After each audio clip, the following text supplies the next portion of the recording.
Hebrews 10. For the law, having a shadow of good things to come, and not the very image of the things, can never, with those sacrifices which they offered year by year continually, make the comers thereunto perfect. For then would they not have ceased to be offered? Because that the worshippers once purged should have had no more conscience of sins. But in those sacrifices there is a remembrance again made of sins every year. For it is not possible that the blood of bulls and of goats should take away sins. Wherefore, when he cometh into the world, he saith, Sacrifice and offering thou wouldest not, but a body hast thou prepared me. In burnt offerings and sacrifices for sin thou hast had no pleasure. Then said I, Lo, I come, in the volume of the book it is written of me, to do thy will, O Elohim. Above when he said, Sacrifice and offering and burnt offerings and offering for sin thou wouldest not, neither hadst pleasure therein, which are offered by the law. Then said he, Lo, I come to do thy will, O Elohim.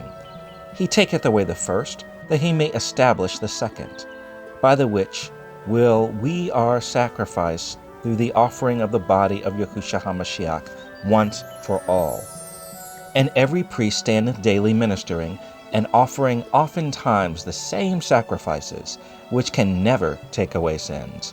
But this man, after he had offered one sacrifice for sins forever, sat down on the right hand of Elohim, from henceforth expecting till his enemies be made his footstool. For by one offering he hath perfected forever them that are sanctified.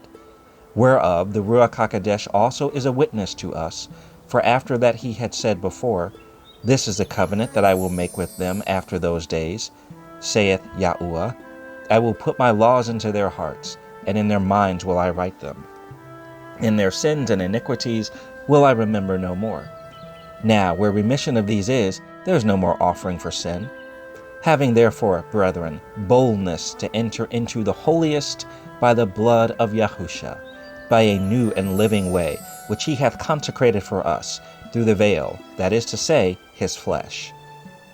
And having a high priest over the house of Elohim, let us draw near with a true heart in full assurance of faith, having our hearts sprinkled from an evil conscience, and our bodies washed with pure water. Let us hold fast the profession of our faith without wavering, for he is faithful that promised. And let us consider one another to provoke unto love and to good works, not forsaking the assembling of ourselves together, as the manner of some is, but exhorting one another, and so much the more as ye see the day approaching. For if we sin willfully after that we have received the knowledge of the truth, there remaineth no more sacrifice for sins, but a certain fearful looking for of judgment and fiery indignation, which shall devour the adversaries.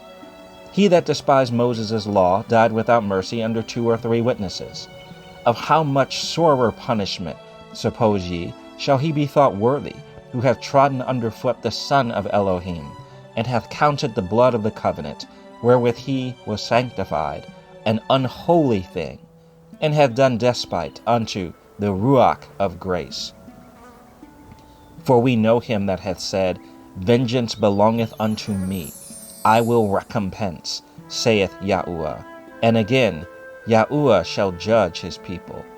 It is a fearful thing to fall into the hands of the living Elohim. But call to remembrance the former days, in which, after ye were illuminated, ye endured a great fight of afflictions, partly whilst ye were made a gazing stock both by reproaches and afflictions, and partly whilst ye became companions of them that were so used. For you had compassion of me in my bonds, and took joyfully the spoiling of your goods, knowing in yourselves that ye have in heaven a better and an enduring substance. Cast not away therefore your confidence, which hath great recompense of reward. For ye have need of patience, that, after ye have done the will of Elohim, you might receive the promise. For yet a little while, and he that shall come, and will not tarry. Now the just shall live by faith. But if any man draw back, my soul shall have no pleasure in him. But we are not of them who draw back unto perdition, but of them that believe to the saving of the soul.